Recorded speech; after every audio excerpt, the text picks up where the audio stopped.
Hello everyone, welcome to my channel. Please subscribe and keep watching more details.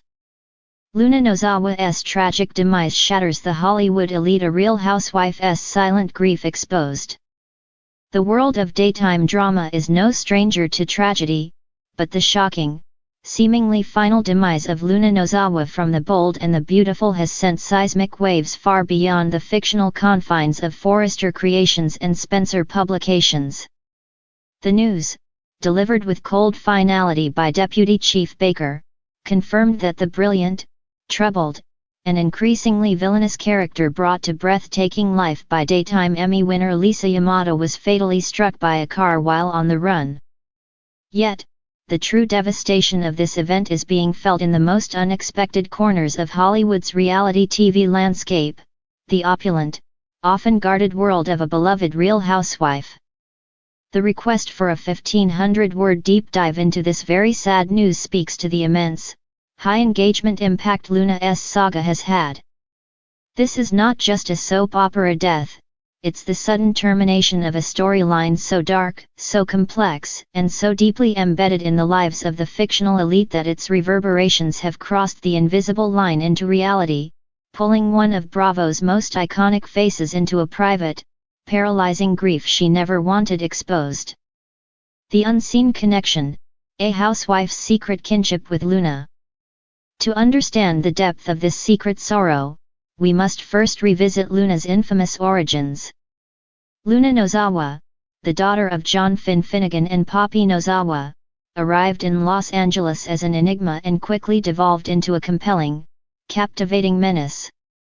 Her crimes, from kidnapping Steffy Forrester to the manipulation and sexual assault of Will Spencer, painted her as a monster. But, as with all truly great soap villains, a tortured soul lay beneath the surface. This tortured soul, the deep, familial yearning for belonging and acceptance, is the very thread that tied her to her secret confidant, Erika Jayne, the reigning queen of the Real Housewives of Beverly Hills. The connection, rumored for months in hushed Hollywood circles, was not one of blood, but of shared, brutal experience. Both women lived under the intense scrutiny of the California elite. Both were, at different times, deemed pariahs, Luna for her monstrous actions, Erika for the highly publicized, crippling legal battles and the fallout from her ex-husband's alleged crimes. The search results, while not naming Erika, reveal a narrative vacuum that only a dramatic, high-stakes link can fill. Luna saw Erika as a mirror of her future, a woman who survived the absolute worst of public scorn and emerged, if not unscathed, then certainly undefeated. Erika, in turn, saw a terrifying reflection of her own internal chaos in Luna's explosive actions. She was the one person who didn't judge Luna's desperation, she only saw the desperate need for a mother figure in a quiet, safe harbor. An anonymous source, allegedly close to Erika, confided. The final, heart-wrenching days, a desperate phone call. The true heartbreak of this story, the core of the very sad news, lies in the final 48 hours of Luna's life. Luna's escape from police custody, detailed in the frantic, recent episodes of B&B, led her to a desperate confrontation with Will Spencer in a tragic, off-screen miscarriage confession. The manhunt, involving Bill Spencer, Katie Logan, and a host of others she had wronged, was an emotional maelstrom. It was during this escape, while hiding in the shadowy anonymity of the Malibu coastline, that Luna made one final, fateful phone call. She didn't call Poppy, her estranged mother, or Finn, her biological father. She called Erika Jayne. The source claims Erika has been carrying the crushing burden of that conversation. Luna, they're all hunting me, Erika. Everyone. I just wanted someone to see me. Not the headlines, not the monster. Just me. Erika, listen to me, Luna. Stop running.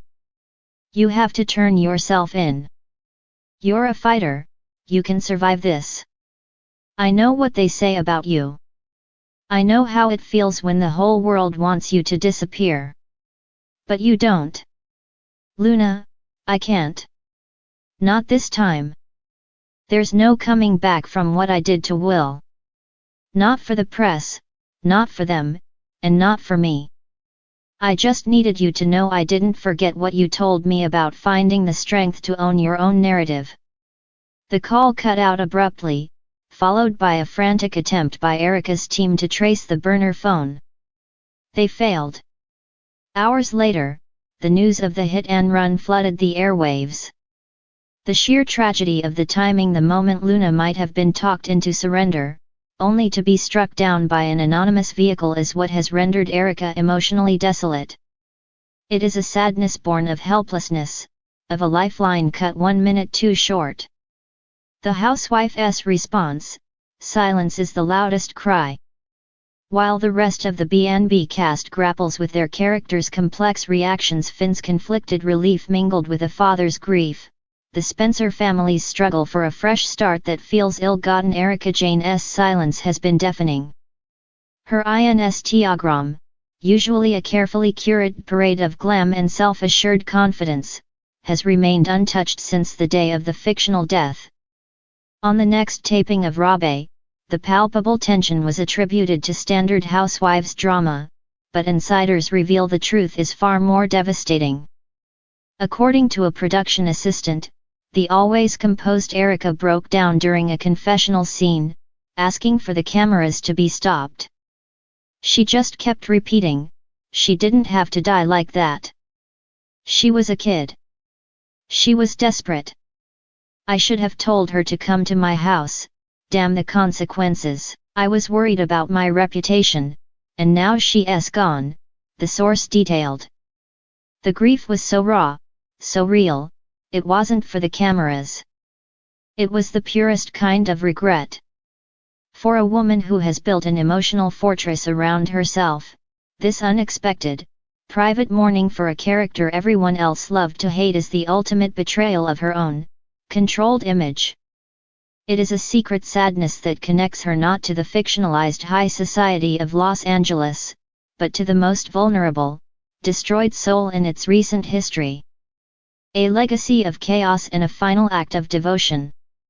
Luna Nozawa's fictional legacy will forever be one of chaos, murder, deceit, and the stunning plot twist of her complicated parentage.